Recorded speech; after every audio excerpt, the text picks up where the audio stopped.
Histoire de sentier vous est présentée par Choco, F. Constantino et Fils de Mont-Laurier et par Yamaha.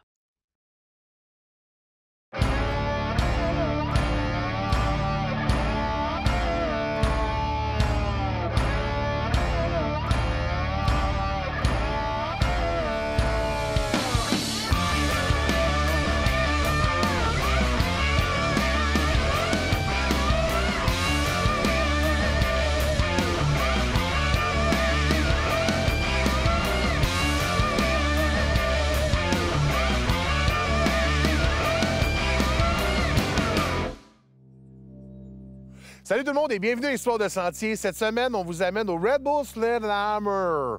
Pas glamour, hammer, comme le marteau. Tu sais, ils disent l'expression « mets le marteau dans le fond ». J'ai pas compris vraiment ce que ça veut dire, mais Ken me l'a expliqué puis je fais ça à blague, je comprends.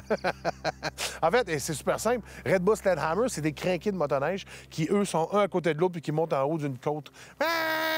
Ils ont modifié le machine, c'est vraiment hot. Vous allez voir, il va y avoir du bruit, il va y avoir du gaz, puis il va y avoir des gars crinqués puis des filles crinquées qui vont monter les côtes. Non, je suis pas mon gant, je viens. Bon show.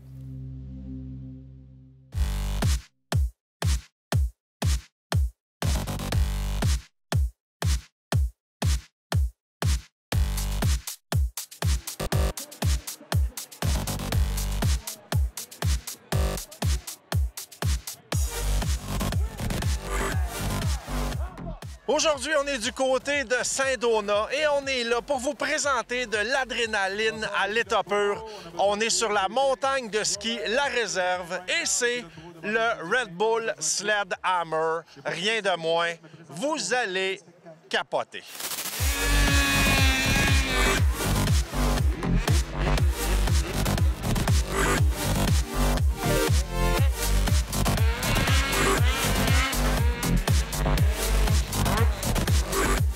C'est un petit gars du Québec qui a commencé en tripant là-dedans.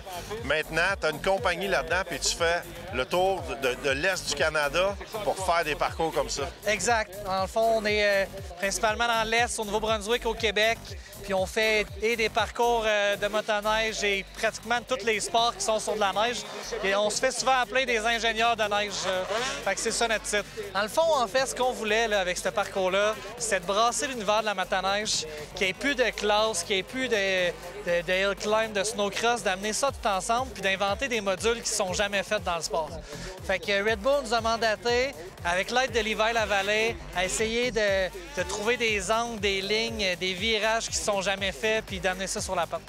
Puis là, tu m'expliquais que c'est pas construit dans la neige à peu près. Là. Il y a comme un guide à suivre. Là.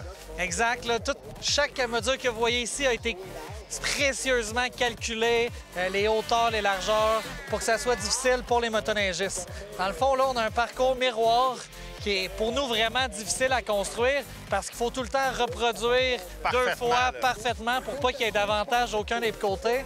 Fait que c'était ça le vrai défi là, dans notre parcours d'amener ça miroir. Donc tout qui est calculé au préalable, les hauteurs, les angles de saut, les distances, pour que ça soit sécuritaire mais aussi parfait. Bon, là, si tu me donnes une coupe de chiffres, là, partir d'en bas jusqu'au finish en haut, on parle de quoi comme distance? On parle de 600 mètres environ. Je pense que le dénivelé est de 180 mètres. 180 mètres, c'est quand même pas pire. Là. Honnêtement, pour une montagne au Québec, avoir une piste droite de cette largeur-là constante, on est vraiment chanceux d'avoir le terrain qu'on a ici. Là. Puis là, bon, c'est sûr que vous êtes parti avec développement par ordinateur. Combien de temps de terrain ça prend pour arriver là? Ça nous a pris, là, je dirais, 2 semaines pour construire ce parcours-là ici.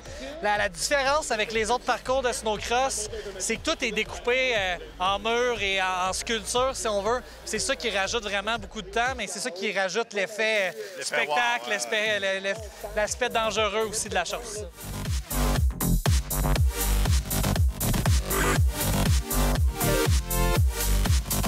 Oui, c'est un événement qui est unique, pas seulement au Québec, mais au Canada. C'est un mélange de plusieurs disciplines. D'un, c'est un départ en accélération. On arrive dans le parcours qui est accidenté. Ça va demander beaucoup de talent là, au niveau de snowcross, motocross, tous ces sports extrêmes. Et vers la fin du parcours, c'est plus en montagne. Fait que tout le monde qui sont plus talentueux, on va dire, dans les sports comme les skis, de la descente, mais tout en gardant un sport extrême là, avec tout ça. Toi, t'es le gars qui vient tester la piste, puis tu fais quoi? Tu donnes comme tes recommandations aux gars qui passent la machine, qui arrondit les sauts. Vous gagez ça comment? Bien, c'est sûr, j'ai beaucoup d'années d'expérience avec la motoneige puis ces types d'événements. Donc, c'est la distance des sauts, la hauteur, l'angle le take-off, comme on dit, l'angle des atterrissages. Puis, il faut que ça fasse un flow. Il faut que ça soit là, rapide, il faut que ça soit un peu dangereux, si tu veux. Là. OK. Parce que là, ce qu'ils m'ont dit, bon, malheureusement, moi, je l'ai manqué l'année passée.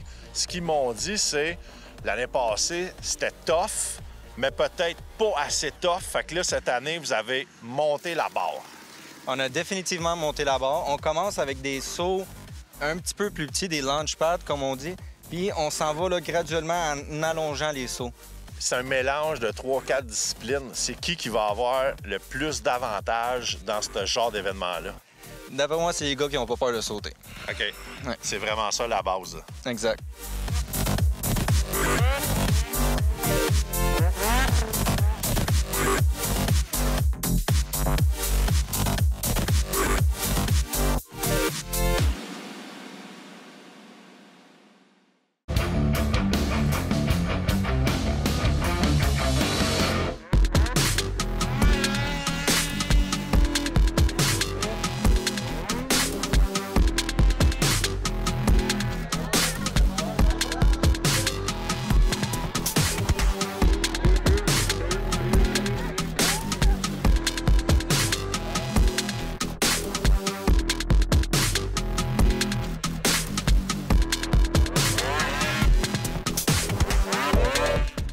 En ayant gagné l'année passée, on peut te mettre dans les favoris de cette année sans te mettre trop de pression.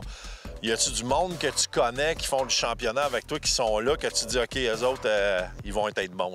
Oui, il y en a une couple qui vont être bons, puis la machine aussi va être pour quelque chose. Fait que je pense qu'il faut pas dire qu'on va la gagner d'avance, mais faut être prêt. All right, merci.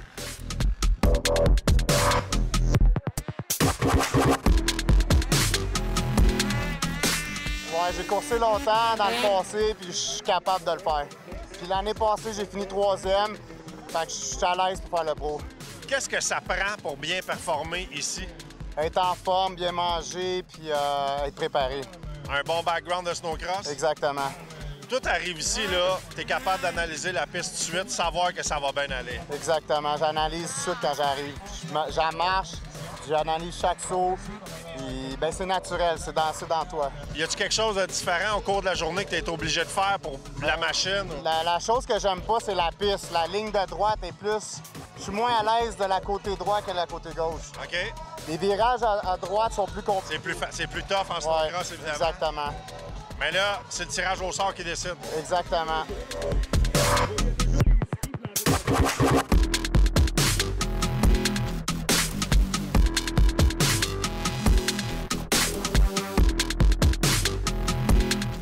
Charles, qu'est-ce qu'on fait ici au Red Bull Sledhammer? On s'amuse.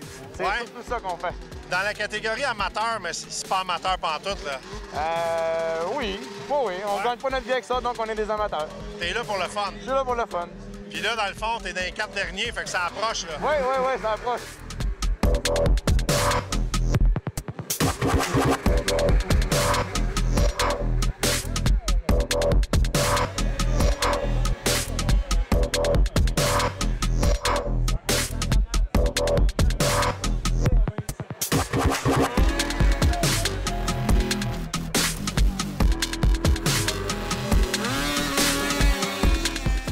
C'est sûr qu'un background de snowcross, ça l'aide bien gros. Ouais, c'est ça que ça prend. Puis rouler sur une track là, privée, ça paraît. Ça.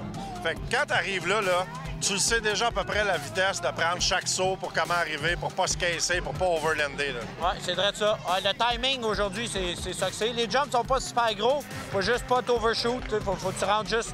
C'est perfection. Là, le timing est tout. Mettons, dans la vie de tous les jours, là, je sais que tu es un ancien gars de snowcross. Tu fais-tu encore pas mal de motoneige? Ouais, mais beaucoup plus de hors-piste maintenant qu'avant. Ça aide-tu un peu l'hors-piste dans ces cas-là ou pas vraiment? Pas vraiment, non. Ah ouais? Non, c'est le background de snowcross qui aide. Motocross c'est tout, c'est la même affaire. Motocross, snowcross. Ouais. Mais là, il y a une couple de gars de snowcross qui sont là. Ouais. Ah, ça va être bon en finale, là, taille faire, ça va être pas pire. Tu dois retrouver des anciens amis? Ouais, des anciens compagnons, ouais.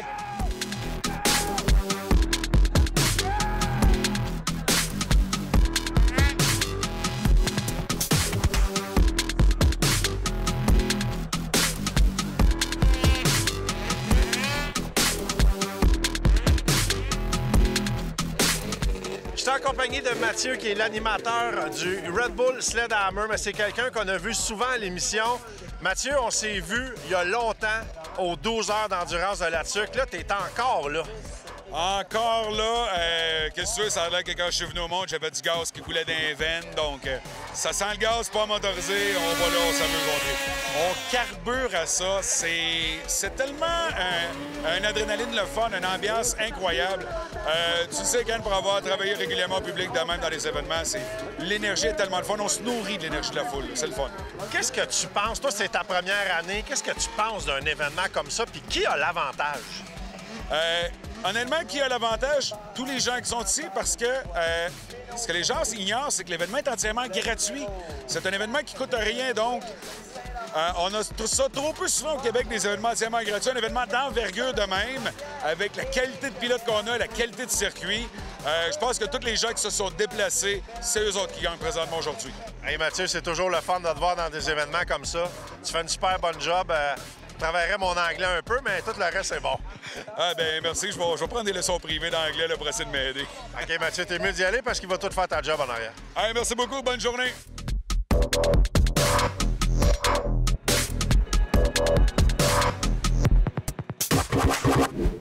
Chaque année, on fait le fameux concours sur Facebook où vous pouvez aller vous inscrire puis venir faire une randonnée avec l'équipe d'Histoire de Sentier. Bon, cette année, attention tout le monde, ça va être début février. Évidemment, un concours extraordinaire. On va manger, on va s'amuser. Les motoneiges sont fournis parce qu'évidemment, on a des partenaires. Hein? On a F. Constantino et Fils qui va être un de nos partenaires. Et on a aussi le Rabasca qui va être un de nos partenaires. Puis ça, on est bien content. Fait qu'allez sur Facebook, allez vous inscrire, puis lisez comme il faut les affaires. C'est au début février. Il faut être disponible, là. Faut pas qu'après, vous me disiez, ben là, vous, je pensais que c'était comme genre la fin de semaine. Non, ça va être la semaine. Fait que si tu travailles, tu peux pas. Mais on va avoir bien du fun. Parce que l'équipe d'Histoire de Sentier, c'est 3 personnes.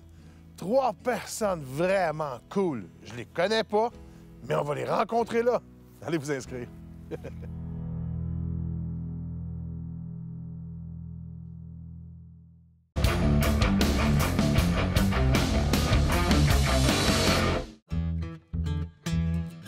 Bon, on est rendu à nos chroniques qu'on va faire une fois par...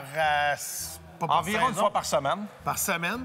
Parce que, dans le fond, ce qu'on fait là-dedans, c'est qu'on vous montre des petits trucs, des affaires le fun avec lesquels vous allez pouvoir vous amuser. Puis des produits qu'on aime. Oui. Puis qu'on veut vous présenter parce qu'on le sait que vous allez les aimer. Puis ça va améliorer vos rides de motoneige. Et cette semaine, on est très contents. C'est la première qu'on fait. Puis on va vous parler d'une gang québécoise, Trenchers. Exactement. Si je dis le nom, peut-être qu'il y en a à la maison qui vont faire « Oh, je connais ces gars-là. » J'ai déjà vu leurs vidéos. Exact.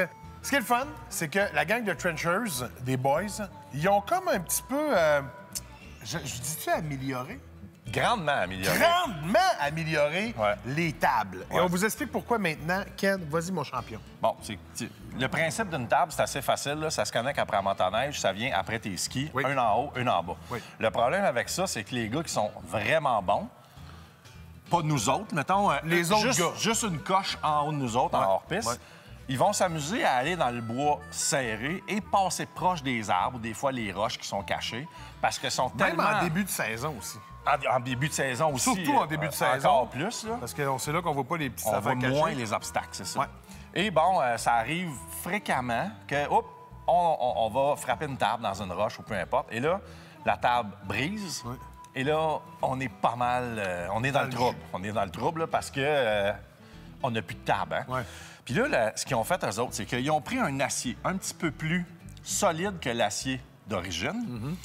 Donc, la table va pas être portée à briser, mais le maillon faible, si tu veux, de la chaîne, c'est le ball joint. Le ball joint, parce que c'est ça qui va prendre le coup, en fait. C'est ça. Dans le fond, il n'est pas plus faible qu'un ball joint d'origine. C'est juste qu'il est fait d'une façon à ce que c'est lui qui va casser.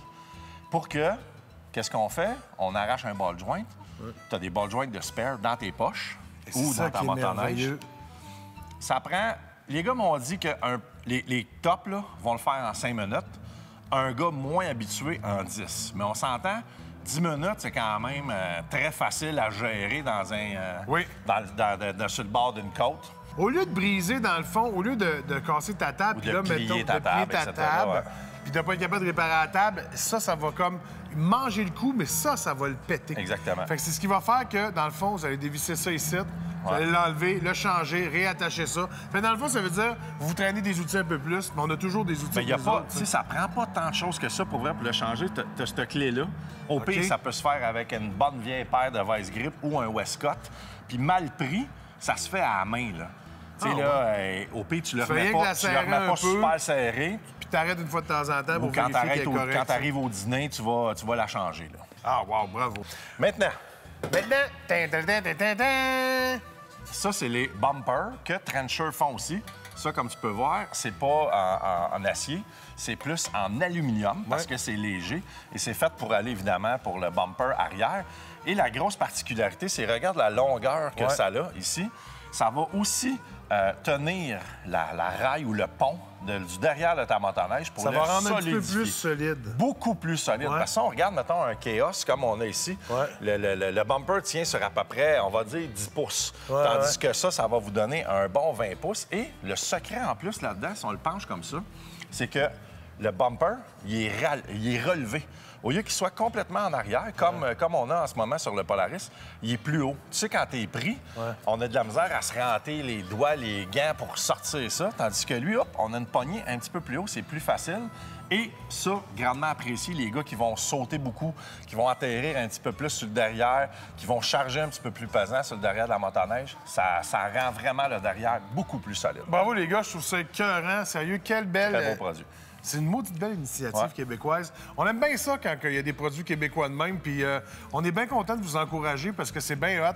Puis les gars de Trenchers, on va sûrement les rider avec eux autres cette année. On aimerait ça. Mais on va aller les regarder rider. Oui, parce que nous, on va rester assis en bas en faisant « Wow, c'est beau ce que ça va faire. » C'était très hot, ça. Bravo. Ouais. Puis ça, ici aussi, ils mettent ça. C'est cool. C'est des pièces de change. C'est toutes des pièces de rechange qui vont dans le spindle pour si jamais tu brises. Mais t'en as une dans tes poches. T'as tout ça, c'était cœur, hein? Ouais. Tu te dis, je pense que je vais devenir mécano? Pas sûr, moi. Moi non plus. Mais on s'approche tranquillement. Cette année, l'émission fête ses 30 ans. Évidemment, chez SN, on connaît l'histoire de Sentier. Il y a eu aussi Randonnée Québec. Il y a eu aussi d'autres noms que je me souviens pas parce que j'étais pas né quand ça a commencé. Mais pour de vrai, on fête ça. Et cette année, bien, encore une fois, on le fait toujours aux 5 ans, je pense, hein, Ken, c'est ça? Hein? Fait qu'à chaque fois qu'on fait nos 5 ans, on fait une randonnée avec vous. Fait qu'on va vous inviter bientôt, au début février, de venir faire une randonnée avec nous autres. Parce que souvent, vous nous dites sur Internet, « Moi, j'aimerais bien ça, les rider, que vous autres, les gars, vous avez de l'air vraiment beau et sympathique et sexy. » Ça, c'est les gens qui disent ça, je vous jure, c'est pas moi, là, tu sais. Mais vraiment, vous allez pouvoir aller vous inscrire. Fait que là, il faut aller sur Facebook. Là, je sais que si t'as pas ta tablette puis tu te demandes c'est quoi Facebook, là, t'es dans le jus. Demande à ton enfant ou à ton fils un petit peu plus jeune, il va te montrer c'est quoi Facebook. Vous allez aller vous inscrire puis vous allez pouvoir venir rider avec nous autres. On va vous donner toutes les informations. Tout ça, ça se passe sur Facebook. Facebook, ça s'écrit P-H. Ah, ben non, ça s'écrit avec un T.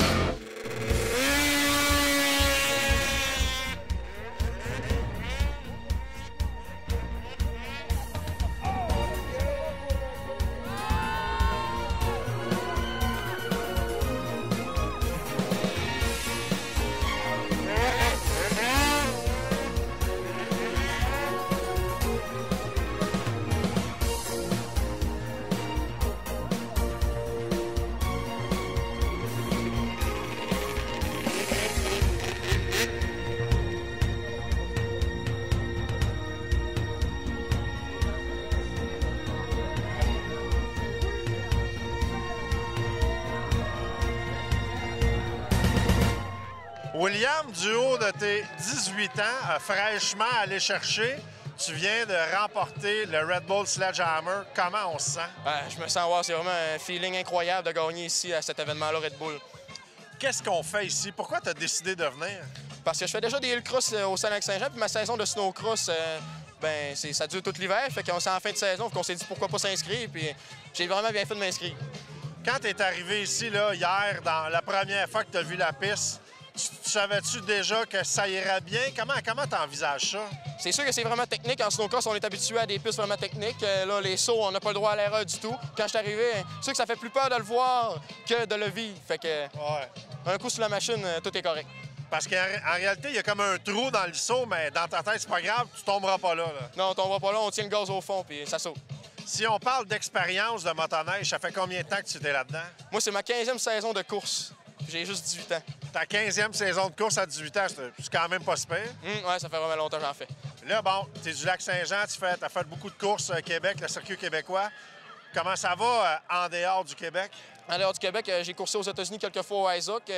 En novembre passé, j'ai eu mon deuxième podium puis ma première victoire au Isaac. C'est sûr qu'on va y retourner, c'est certain. C'est ça. Puis c'est comme la graduation officielle de dire, une fois qu'on roule trop bien ici, on s'en va se battre avec les États-Unis. Oui, on s'en va vraiment se battre avec les meilleurs au monde. C'est la crème des pilotes là-bas. Là, vous êtes arrivé ici avec quand même une grosse équipe, une équipe qui est habituée de rouler le snowcross. Oui, toute mon équipe de snowcross ou presque était là. C'est comme une fin de semaine de snowcross, on donne son 100 puis tout le monde est dedans. Puis ça prend ça, une équipe de même en arrière? Oui, ça prend vraiment une équipe autour de toi parce que le pilote, il faut qu'il se repose entre les courses et tout, puis les mécanos font la mécanique, tout ce qu'il y a à faire. Là, on s'entend, l'année est finie, là. C'est quoi? Qu'est-ce que tu fais pendant l'été pour te garder top pour l'année prochaine? Pendant l'été, bien sûr, je m'entraîne un petit peu, je fais du vélo. Sinon, je prends vraiment ça relax. Je prends un bon souffle pour la saison de snowcross. Puis je me tiens en forme aussi avec le motocross. Je course au Saint-Lac-Saint-Jean, fait qu'on continue dans les courses pareilles. Fait que c'est pas vraiment tranquille l'été? Non, c'est pas vraiment tranquille, mais j'aime ça relaxer. Hey, félicitations, William. Merci beaucoup.